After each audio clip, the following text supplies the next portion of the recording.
अस्सलाम वालेकुम प्यारे दोस्तों, अक्सर औक़ात हमें सोलर पैनल को वॉश करने की ज़रूरत पेश आती है। तो ऐसे में हमारे पास प्रेशर वॉशर नहीं होता।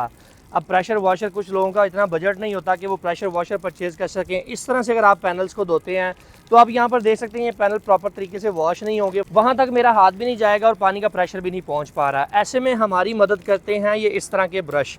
हम इन ब्रश की मदद से अपने पानी को इस तरह से नोज़ल के साथ कनेक्ट करके अपने इन सोलर पैनल्स को प्रॉपर तरीके से वॉश कर सकते हैं। अब आप लोग यहाँ पर देख सकते हैं कि मैं इन सोलर पैनल को इस ब्रश की मदद से अच्छी तरह से धो रहा हूँ। अब इसका फ़ायदा ये होगा, एक तो इसके ऊपर लगी हुई जो डस्ट है वो भी आसानी से रिमूव हो जाएगी। यहाँ तक मेरा हाथ नहीं जा रहा था, मगर इस ब्रश की मदद से मैं इसे आसानी से धो पा रहा हूँ। सोलर पैनल क्लीन करने के लिए ये जो ब्रश हैं ये आपको मार्केट से इजीली मिल जाते हैं। 2500 से 3000 रुपये इनकी कॉस्ट होती है, मगर ये आपके बहुत काम आते हैं सोलर पैनल को क्लीन करने के लिए। अगर आपको सर्दियों में आपका सोलर पैनल प्रॉपर परफॉर्मेंस नहीं दे रहा तो आप उसको अच्छी तरह से वॉश करें। उसका फ़ायदा ये होगा कि आपको परफॉर्मेंस बेहतर मिलने लग जाएगी।